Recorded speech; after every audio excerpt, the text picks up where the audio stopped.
Opening করবে Jonny Bairstow, Sunil Narine. Middle অর্ডারে খেলবে আঙ্কুরিশ রঘুবংশী, রাহুল ত্রিপাঠী। ফিনিশিং এ Cameron Green, Rinku Singh. KKR দলের সব থেকে বেস্ট প্লেইং 11 কি হতে পারে আইপিএল 2026-এ? এবং 65 কোটির মধ্যে, কিন্তু 65 কোটি কেন, তার থেকে কমেও আমি যেটা কেকেআর এর সব থেকে বেস্ট প্লেইং 11 দেখাবো, আমি গ্যারান্টি বলছি কেকেআর এই প্লেইং 11টা বানালে আইপিএল 2026-এ কেকেআর এর প্লে অফ আপনারা কনফার্ম করে নিতে পারেন। 65 কোটিও লাগবে না, তার থেকে কমে কেকেআর সব থেকে বেস্ট প্লেইং 11টা পেয়ে যাবে, যেখানে সুনীল নারিন, বরুণ চক্রবর্তীর মতো ভালো স্পিনার থাকবে, তার পাশাপাশি হার্ষিদ রানা, উমরান মালিক, জেকব ড্যাফির মতো ভালো পেস বোলারও পেয়ে যাবে। তো কেকেআর এর গোটা প্লেইং 11 সব থেকে বেস্ট আইপিএল 2026-এর জন্য কি হবে সেটাই আপনাদেরকে দেখাবো। তার আগে বলতে পারি বন্ধুরা, যেহেতু এখানে আপনারা খেলার সমস্ত রকম আপডেটস পেয়ে যাবেন, তো অবশ্যই কিন্তু পাবলিক ভিউ কলকাতা চ্যানেলটিকে সাবস্ক্রাইব করে বেল আইকন প্রেস করে অল করে রাখবেন। তাহলে বন্ধুরা, কেকেআর দলের জন্য আইপিএল 2026-এর সব থেকে শক্তিশালী প্লেইং 11 65 কোটিও লাগবে না, তার থেকে কমে কেকেআর এই প্লেইং 11 তৈরি করতে পারবে, যেখানে কেকেআর এর জন্য ওপেনিং এ নামবে Jonny Bairstow. Last season Jonny Bairstow Mumbai ইন্ডিয়ান্সের জন্য 2টো ম্যাচ খেলেছিল, সেই 2টো ম্যাচে তার রান ছিল 85-এর, মানে বুঝতে পারছেন প্রত্যেক ম্যাচে 40+ রান করেছে। 185 স্ট্রাইক রেট, মানে আমাকে কিছু বলতে হবে না। তার আগের সিজন পাঞ্জাবের জন্য 30-এর এভারেজে রান করেছিলেন এবং তার স্ট্রাইক রেট ছিল 153। প্রত্যেক আইপিএল জনি ব্রেস্টোর কিন্তু স্ট্রাইক রেট 150+ থাকে। আইপিএল জনি ব্রেস্টো কোনোদিন খুব একটা খারাপ খেলেনি এবং বর্তমানে কিন্তু জনি ব্রেস্টো দুর্দান্ত ফর্মে আছে।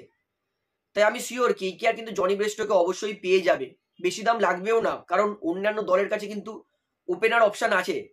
কেকেআর যতটা দরকার একটা ওপেনার, ততটা কিন্তু অন্যান্য দলের অত লাগবে না। এবং তার পাশে সুনীল নারিন, মানে এমন এসে গেছে অন্যান্য টিম কেকেআর এর ব্যাটসম্যানদের আউট করার প্ল্যানিং করে না, তারা সুনীল নারিনকে আউট করার প্ল্যানিং করে। মানে বোঝাই যাচ্ছে সুনীল নারিন তিনি কিন্তু আর শুধু পিন ঝিটার নয়, তিনি দাঁড়িয়ে দাঁড়িয়ে সেঞ্চুরি করার ক্ষমতা রাখেন, 50 করারও ক্ষমতা রাখেন। সুনীল নারিন যতক্ষণ থাকে, মানে কথা আছে না, যতক্ষণ থাকবে ততক্ষণ মারবে, সেটা হচ্ছে সুনীল নারিন। সুনীল নারিন যদি 10 ওভার খেলে যায়, 10 ওভারে কেকেআরকে 110 কোটি ক্রস করিয়ে দেবে। সুনীল নারিনের এই ক্ষমতা আছে, আমরা সবাই জানি। কেকেআর দুটো বিস্ফোরক বিধ্বংসী ওপেনার জুটি, জনি ব্রেস্টো ভাবুন এক পাশ থেকে 170-এর স্ট্রাইক রেটে রান করছে 50, এই পাশে সুনীল নারিন 180 স্ট্রাইক রেটে 50 করছে। মানে কি, মানে কেকেআর 10 ওভারেই আপনারা ধরেন 130-40 ক্রস করে দিতে পারবে এই দুটো প্লেয়ার যদি ক্লিক করে যায়। এবং এই দুজনের জুটি আরো ভালো কেন বলছি, কারণ এই দুটো প্লেয়ারই কিন্তু দৌড়ে 1-2 রান নিয়ে তত পছন্দ করে না, এরা দুজন দাঁড়িয়ে দাঁড়িয়ে 6-4 মারতে বেশি পছন্দ করে। ওয়ান ডাউনে রাহুল ত্রিপাঠী, কেকেআর যেই বছর ফাইনালে পৌঁছেছিল, কোভিডের সিজনটার কথা বলছি, রাহুল ত্রিপাঠী 3 নম্বরে কেকেআর এর জন্য প্রত্যেক ম্যাচে 50 ধরে বেঁধে নিন, 30 বলে 50, 70 রান 40 বলে রাহুল ত্রিপাঠী কনফার্ম খেলতো। আমি শিওর কেকেআর কিন্তু রাহুল ত্রিপাঠীকে ফেরাবে এবং রাহুল ত্রিপাঠী ফেললে কেকেআর ওয়ান ডাউনে রাহুল ত্রিপাঠীকে নেবে। 2 ডাউনে আঙ্কুরিশ রঘুবংশী, কেকেআর এর জন্য কিন্তু ফিউচার স্টার। রঘুবংশী ট্যালেন্ট দেখিয়েছে যে তার মধ্যে ক্ষমতা আছে। রঘুবংশী 2 ডাউন একটা স্টেবল ব্যাটসম্যান যে ভালো স্পিন খেলতে পারে। 2 ডাউনে সবসময় এমন প্লেয়ার লাগে যে ভালো স্পিন খেলতে পারে। রাহুল ত্রিপাঠী 1 ডাউন, সেও ভালো স্পিন খেলতে পারে।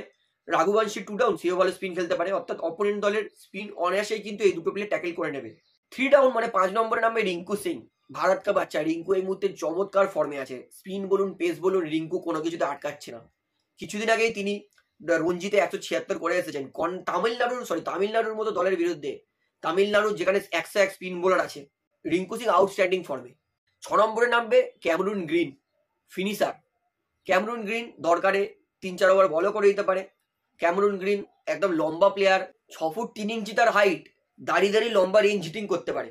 দুর্দান্ত টি20 ব্যাটসম্যান, আপনি যেখানে ইচ্ছা খেলে নিতে পারেন, সমস্ত জায়গায় ফ্লেক্সিবল তিনি। অর্থাৎ ক্যামেরুন গ্রিন 6 নম্বর।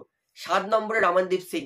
রামানদীপ সিং তিনিও কিন্তু ভালো হার্ড হিটার, তবে রামানদীপের থেকে চাইবো যে রামানদীপ যে নেমে 2 বলে একটা 6 মেরে আউট হয়ে যায়, ওইটা যাতে না করে। দরকার পড়লে রামানদীপ যাতে সেন্সিবল ইনিংসও খেলে।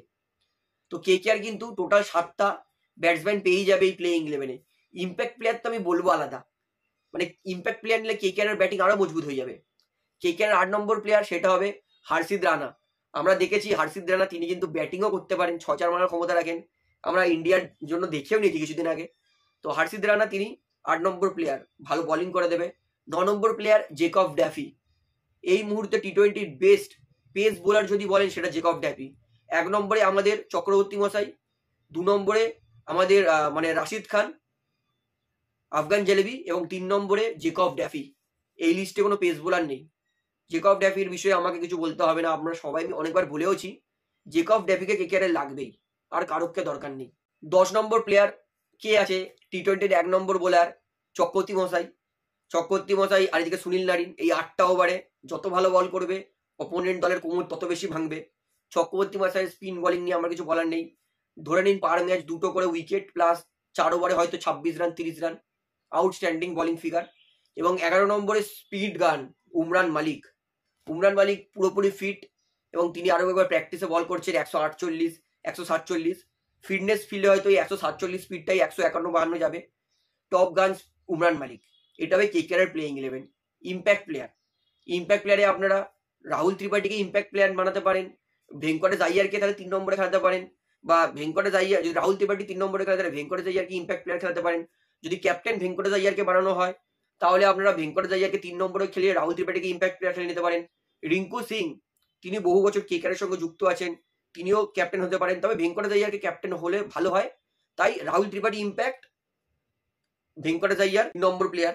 বা সুনীল নারিনও, তিনিও কিন্তু টি20-তে অনেক ক্যাপ্টেন্সি করেছেন, বাংলাদেশকে তিনি মানে বাংলাদেশ প্রিমিয়ার লিগও জিতিয়েছেন ক্যাপ্টেন্সি হিসেবে। বা আঙ্ক্রিস রাঘুবংশীকেও ইম্প্যাক্ট প্লেয়ার খেলাতে পারেন, সেই জায়গায় ভেঙ্কটেশ আইয়ারকেও খেলাতে পারেন।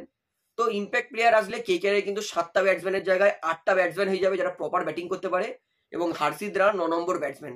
মানে 9টা batsman KKR batting order out করতে করতে অপোনেন্ট দল হাঁপিয়ে যাবে। 9টা ব্যাটসম্যান। এইবারে যে কেকেআর এর তাহলে বোলিং অপশন কটা হবে? একটা হচ্ছে সুনীল নারিন, বহু বছর ধরে খেলে যাচ্ছে, এখন অব্দি সুনীল নারিন কোনোদিন মার খায় না, খুব রেয়ার খায় সুনীল নারিন। তার পাশাপাশি চক্রবর্তী মশাই, সুনীল নারিন আর চক্রবর্তী মশাইয়ের 8টা ওভার ধরে নিলেন কনফার্ম। তার পাশাপাশি আমাদের হার্ষিদ রানা। 4 নম্বর বোলার জেকব ড্যাফি। 5 নম্বর player speed gun Umran Malik. 6 নম্বর প্লেয়ার ক্যামরুন গ্রিন। 6টা বোলিং অপশন হয়ে গেল, এর থেকে ভালো আর কি হতে পারে? তো আমার মতে কেকেআর যদি এই প্লেইং 11টা বানায়, এই প্লেইং 11 বানাতে কেকেআর বেশি খরচ হবে না। ক্যামরুন গ্রিনের জন্য 20 কোটি ধরে নিন, ভেঙ্কটেশ আইয়ারের জন্য 12 কোটি ধরে নিন, জনি ব্রেস্টোর জন্য 6 কোটি ধরে নিন, 38 কোটিতে 3টে প্লেয়ার হয়ে গেল। রাহুল ত্রিপাঠী তো এই বছর আমি মনে হয় না বেশি দাম পাবে, কারণ লাস্ট সিজন রাহুল ত্রিপাঠীর খারাপ গেছে খুবই। রাহুল ত্রিপাঠীকে কেকেআর কমেই পেয়ে যাবে। এইবারে বেছে রইল জেকব ড্যাফি। জেকব ড্যাফির জন্য ম্যাক্সিমাম 10 কোটি যেতে পারে। তাহলে ধরে নিন 50 কোটির মধ্যে কিন্তু কেকেআর নিজের প্লেইং 11 পুরোপুরি তৈরি করে নিতে পারবে। তারপরে 15 কোটি কেকেআর বেঁচে থাকবে, সেখান থেকে কেকেআর ব্যাকআপ প্লেয়ার নিক না, এনাফ হয়ে যাবে কেকেআর এর জন্য। তো আমি মনে করি কেকেআর যদি এই প্লেইং 11 বানাতে পারে আইপিএল 2026-এ, কেকেআর দল গ্যারান্টি আপনারা লিখে নিতে পারেন যে কেকেআর কিন্তু প্লে অফস খেলতে পারে, হাইলি পসিবিলিটিস আছে। শুধু একটাই জিনিস, ভেঙ্কটেশ আইয়ার, রিঙ্কু সিং বা সুনীল নারিন যেই ক্যাপ্টেন্সি করুক, তাকে সঠিক ক্যাপ্টেন্সিটা করতে হবে। আর ইডেন গার্ডেন অবশ্যই একটু হেল্প লাগবেই, কারণ যেই টিম নিজের ঘরের মাঠে 7টার মধ্যে 5টা জিতে যায়, তারা কনফার্ম প্লে অফসে কোয়ালিফাই করে। তাই ইডেন গার্ডেন লাস্ট সিজন যেমন কেকেআর এর হেল্প করেনি, কিন্তু এই বছর হেল্প করতে হবে, কারণ সমস্ত দলই নিজের হোম গ্রাউন্ডে কিছু না কিছু অ্যাডভান্টেজ নেয়, সেটি ইডেন গার্ডেনকেও করতে হবে। তাহলে বন্ধুরা, আপনার কি মনে হয় আমি যে প্লেইং 11টা কেকেআর দেখেছি সেটা কতটা মজবুত হবে কেকেআর এর জন্য, এবং আপনারা এই প্লেইং 11-এ কি কি পরিবর্তন দেখতে চান সেটা আমাকে কমেন্টে জানাবেন। ভিডিওটা ভালো লাগলে অবশ্যই লাইক করবেন, কমেন্ট করবেন, শেয়ার করবেন, এবং চ্যানেল নতুন আছে সকলকে একটা অনুরোধ করে রাখবো, যেহেতু এখানে আপনারা খেলার সমস্ত রকম আপডেটস পেয়ে যাবেন, তারা অবশ্যই পাবলিক ভিউ কলকাতা এই চ্যানেলটিকে সাবস্ক্রাইব করে বেল আইকন প্রেস করে অল করে রাখবেন। ধন্যবাদ।